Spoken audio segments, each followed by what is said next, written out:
ابلیس یعنی شیطان کی مکمل تاریخ۔ ناظرین، لفظ شیطان عام فہم زبان میں استعمال ہوتا ہے۔ سوال یہ ہے کہ شیطان عربی زبان کی اصطلاح میں محض ایک لفظ ہے جو ہر اس فرد کے متعلق استعمال ہوتا ہے جو تخریبی پہلو اختیار کر لے، یا یہ انسان کی اس اندرونی جبلت کا نام ہے جسے نفس کہا جاتا ہے، یا پھر شیطان ہم انسانوں جیسی کوئی مخلوق ہے جو زندگی اور موت کے حوادث سے دو چار ہوتی ہے۔ کیا یہ انسان کو دھوکہ دینے کی قدرت رکھتا ہے؟ کہا جاتا ہے کہ شیطان کا حربہ بڑا خطرناک ہے۔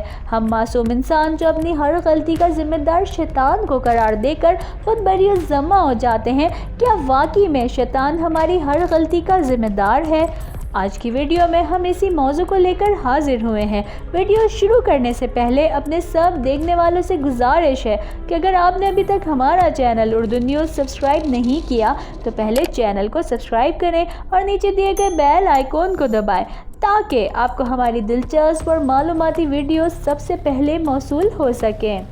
ناظرین، کہا جاتا ہے کہ اگر دنیا میں شیطان کا وجود نہ ہوتا تو کوئی شخص گناہ نہ کرتا۔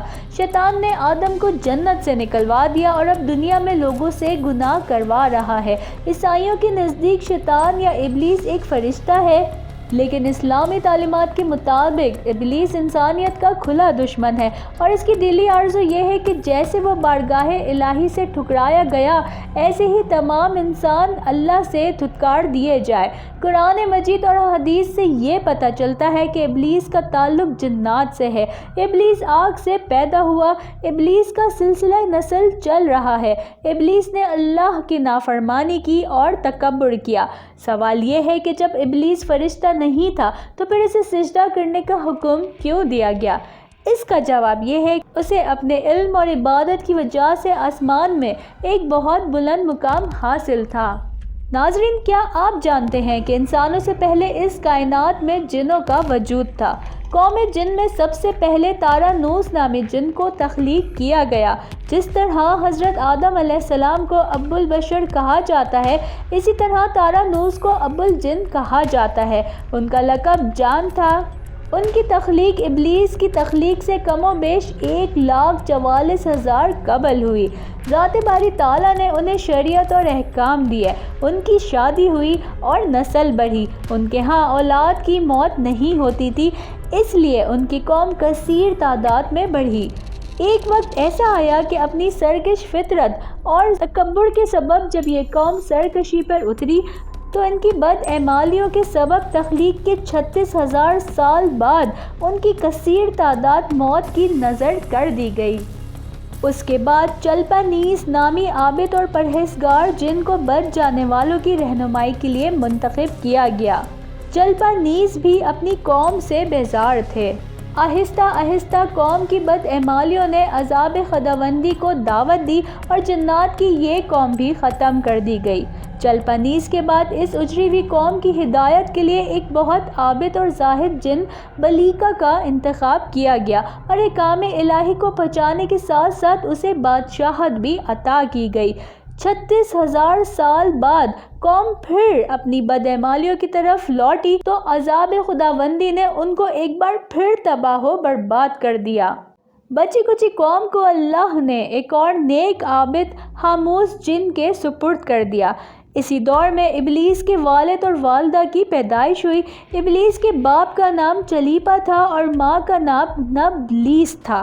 ان دونوں کے بارے میں قوم میں مشہور تھا کہ جس قوم میں چلیپا اور نبلیس ہوں وہ کبھی ہار نہیں سکتی، کوئی طاقت ان کا مقابلہ نہیں کر سکتی تھی۔ جنات کی اس قوم کی تباہی اور بربادی کے آخری سالوں میں ابلیس کی پیدائش ہوئی۔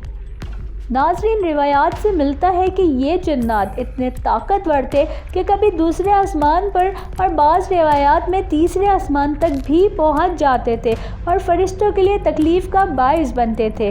پھر اللہ نے فرشتوں کی فوج کو بھیجا کہ اللہ کے عہد اور احکام سے غداری کرنے والوں کو نشان عبرت بنا دیا جائے۔ جب ابلیس نے دیکھا کہ ملائکہ اور جنات کی جنگ ہو رہی ہے اور جنات کی شکست یقینی ہے تو اس نے اس وقت عبادت کرنی شروع کر دی اور سجدے میں گر گیا۔ ملائکہ اسے قیدی بنا کر آسمان میں لے گئے۔ ملائکہ نے جب اسے اتنا عبادت گزار دیکھا تو اسے سب سے پہلے آسمان میں ٹھہرا دیا۔ ملائکہ نے اسے تمام تعلیم سکھائی، آسمانی راز، علوم، ادب و آداب سکھائے۔ آسمان پر ابلیس ہر وقت عبادت میں مشغول رہتا تھا۔ وقت گزرنے کے ساتھ ساتھ اس کی عزت و توقیر میں اضافہ ہوتا چلا گیا، یہاں تک کہ پہلے آسمان پہ ابلیس کا نام عابد مشہور ہو گیا۔ ناظرین، ابلیس عبادت گزار بن کر دوسرے آسمان تک پہنچ گیا۔ یہاں بھی اس نے عبادت جاری رکھی اور دوسرے آسمان پر ابلیس زاہد کے نام سے مشہور ہوا۔ دوسرے آسمان سے جب ابلیس تیسرے آسمان پر پہنچا تو یہاں بھی عبادت گزاری کی انتہا کی اور بلال کے نام سے شہرت پائی۔ جب ابلیس 3 آسمانوں کے فرشتوں میں عبادت گزار مشہور ہو گیا تو چوتھے آسمان پر چلا گیا۔ یہاں اس کی ملاقات بہت ساری ارواح مقدسہ سے ہوئی۔ یہاں یہ والی کے نام سے مشہور ہوا۔ 5ویں آسمان پر ترقی اور 6ٹھے آسمان پر اسے قبازان کے نام سے شہرت ملی۔ 7ویں آسمان پر ابلیس بقائے نور میں رہا اور اسے 7 آسمانوں کے سب ملائکہ کا معلم قرار دے دیا گیا۔ یہاں پہنچ کے ابلیس نے اپنی عاجزی، ریاضت کی انتہا کر دی اور کم و بیش 14,000 سال عرش کا طواف کرتا رہا۔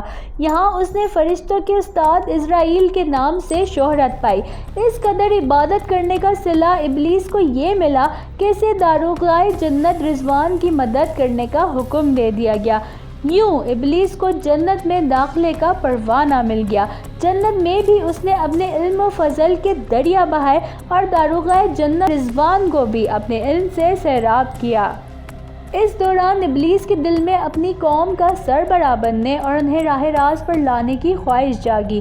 ابلیس نے اللہ سے اجازت لی اور فرشتوں کی فوج کو زمین پر یہ حکم دے کر بھیجا کہ تمام بد اعمال جنوں کو قتل کر دیں اور منتقی اور پرہیزگار جنوں کو چھوڑ دیں۔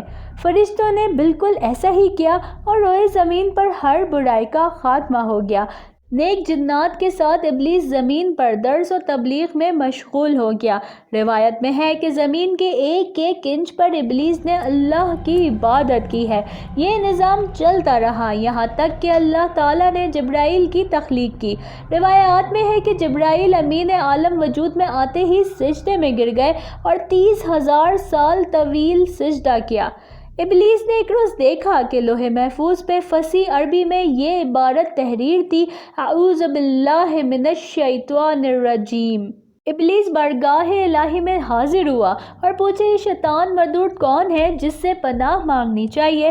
جواب ملا، بہت جلد تو اسے دیکھ لے گا۔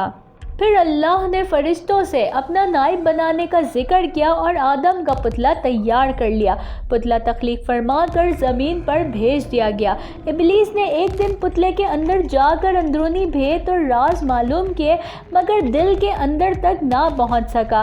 40 سال تک آدم کا پتلا زمین پر رہا۔ 40 سال بعد پتلا عرش پر واپس لایا گیا اور اس پتلے میں روح ڈالنے کے بعد فرشتوں کو حکم ہوا کہ آدم علیہ السلام کو سجدہ کرو کیونکہ یہ ہمارا خلیفہ ہے۔ جیسا کہ آپ سب جانتے ہیں کہ سب فرشتوں نے سجدہ کیا لیکن ابلیس نے سجدہ کرنے سے انکار کر دیا۔ ابلیس اپنی ضد پر ڈٹا رہا کہ میں آدم سے بہتر ہوں، اس لیے ابلیس ہمیشہ کے لیے مردود قرار پایا گیا۔